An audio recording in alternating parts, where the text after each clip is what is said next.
Hello बच्चों, कैसे हैं आप लोग।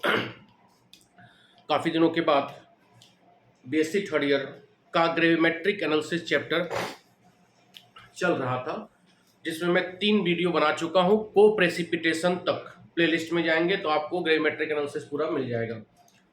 तो इसी चैप्टर को कंटिन्यू कर रहे हैं। पोस्ट प्रेसिपिटेशन समझाने का प्रयास किया जा रहा है। आप लोगों का व्यू कम, इंटरेस्ट कम लेने के कारण मैं भी इंटरेस्ट कम ले रहा हूं। हालांकि आज कुछ बच्चों का फ़ोन आ गया जिसकी वजह से मुझे वीडियो कंटिन्यू करना पड़ रहा है। ठीक है, तो अगर आप इंटरेस्ट नहीं लोगे तो आई थिंक मैं भी नहीं ले सकता हूँ, क्योंकि मेहनत लगता है बनाने में, लिखना पड़ता है नोट्स, सब कुछ। ठीक है, तो आगे हम लोग आज कंटिन्यू कर रहे हैं। छोटा टॉपिक है, छोटा वीडियो है। हेडिंग लगाएंगे पोस्ट प्रेसिपिटेशन। पक्का एग्जाम में आता है।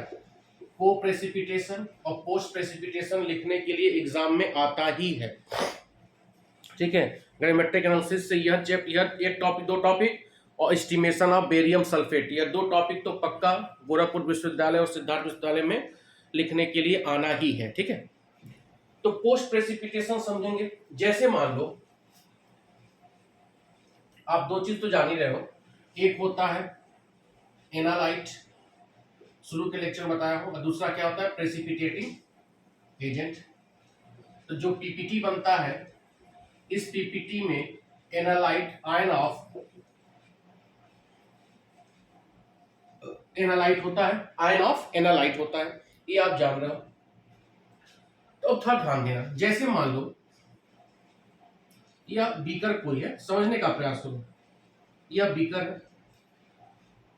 अब एनालिटिक सॉल्यूशन में आपने प्रेसिपिटेटिंग एजेंट डालते जा रहे हैं, तो होगा क्या कि यह पीपीटी बनता जाएगा। पीपीटी क्या है, ब्लैक वाला, ध्यान दीजिएगा। यह नीचे क्या बन रहा है, प्रेसिपिटेट बन रहा है। यह नीचे क्या बन रहा है, precipitate. This is the precipitate. ठीक है, अब आप प्रेसिपिटेट को छान नहीं रहे हो, कुछ देर तक आपने, और यह जो ऊपर लिक्विड होगा, इस लिक्विड को हम क्या बोलते हैं, मदर लिक्विड। मेरी बात समझ में आ रहा है, मदर लिक्विड बोलते हैं। नीचे, अरे नीचे प्रेसिपिटेट बन जाएगा, ऊपर का लिक्विड तो साफ होगा, उसको क्या बोलेंगे, मदर लिक्विड। ठीक है, अब आप इस बीकर को, अब आपका काम क्या होता है कि आप बीकर से इसको, मदर लिक्विड को छान के प्रेसिपिटेट को फिल्टर पेपर पे लोगे, फिर आगे का प्रोसीजर करोगे, यह जो नेचुरल एक्सपेरिमेंट होता है।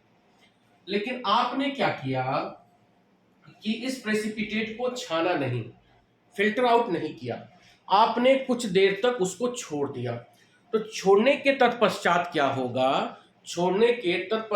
होगा, कि इस प्रेसिपिटेट के साथ, इस प्रेसिपिटेट में क्या होगा, एनालाइट आयन होगा, आयन ऑफ, मैं लिख रहा हूं, आयन ऑफ एनालाइट होगा। अब एग्जांपल से भी और समझ में आया। ठीक है, आयन ऑफ एनालाइट होगा। लेकिन इसको आप कुछ देर तक छोड़ दोगे, किसको, बीकर को, तो इस प्रेसिपिटेट के साथ, ये ब्लू वाला दिखा रहा हूं, ठीक है, किसी और आयन का भी इसमें क्या होगा, प्रेसिपिटेट बन जाएगा कुछ देर के बाद, ब्लू वाला। ठीक है, यहां मैं लिख रहा हूं प्रेसिपिटेट ऑफ अदर आयन। कहने का क्या मतलब है कि प्रेसिपिटेट के साथ साथ किसी और आयन का प्रेसिपिटेट का बनना with the help of same precipitating agent, इसी प्रेसिपिटेटिंग एजेंट से प्रेसिपिटेट भी बन रहा है, और इसी प्रेसिपिटेटिंग एजेंट से प्रेसिपिटेट ऑफ अदर आयन बन रहा है। This process is known as post precipitation. आ रहा है। हाँ, अगर आप तुरंत इसको छान लोगे, अगर ब्लू वाला नहीं बना है, तुरंत आप छान लोगे, तो शायद आपको पोस्ट प्रेसिपिटेशन न मिले।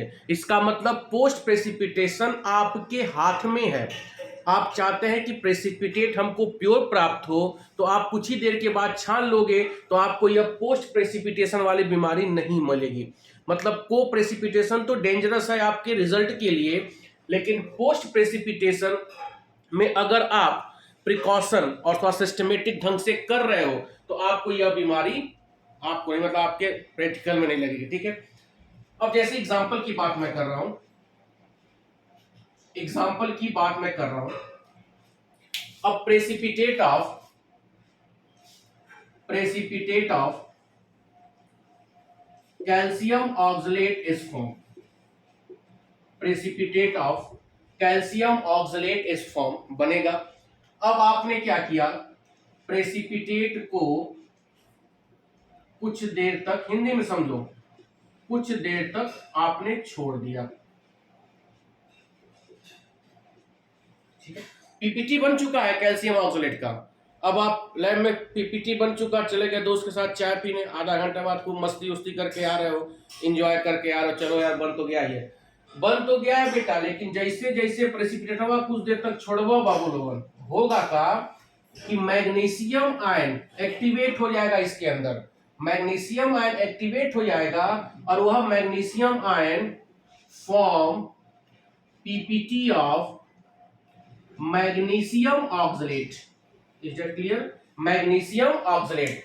तो आपको पीपीटी प्राप्त करना था कैल्शियम ऑक्सलेट का, लेकिन दोस्त यार के चक्कर में लैब के बाहर जाकर जैका में आपने चाय समोसा खाया और आधा घंटा का बाद आपने देखा तो इसके साथ साथ इगू के प्रेसिपिटेट बन गई और इसी प्रोसेस को हम लोग बोलते हैं पोस्ट प्रेसिपिटेशन। पोस्ट प्रेसिपिटेशन, तो this is the post precipitation. इतना है, नोट्स आपको डिस्क्रिप्शन बॉक्स में मिल जाएगा, आधे पन्ने का है, लिखने के लिए आता है। तो को प्रेसिपिटेशन भी मैंने समझा दिया, पिछले वीडियो में है, पोस्ट प्रेसिपिटेशन भी मैंने समझा दिया आज। अब 2 लेक्चर लगेगा, यह भी चैप्टर समाप्त हो जाएगा। जिसको किसी भी चैप्टर में समस्या हो वो मुझे व्हाट्सएप करे या कॉल करे, मैं वीडियो बनाने का भरसक प्रयास करूंगा। मैं जानता हूं कोविड के बाद आपके गार्जियन के पास पैसे नहीं हैं कि आप कोचिंग एफोर्ड कर पाएँ, क्योंकि कॉलेज की स्थिति बहुत अच्छी तो है नहीं, तो एफोर्ड नहीं कर पा रहे हैं। तो मैं उन बच्चों को प्रॉमिस कर रहा हूं कि अगर आप इंटरेस्ट लोगे तो मैं वीडियो बना बनाकर जो भी चैप्टर कहोगे नोट सहित मैं आपको दे दूंगा, जिससे आपका ग्रेजुएशन अच्छे नंबर से निकल जाए। लेकिन आपको करना क्या है, थोड़ा सा चैनल शेयर करना है और थोड़ा सा व्यू बढ़ाना है, ठीक है। बहुत बहुत धन्यवाद, थैंक यू।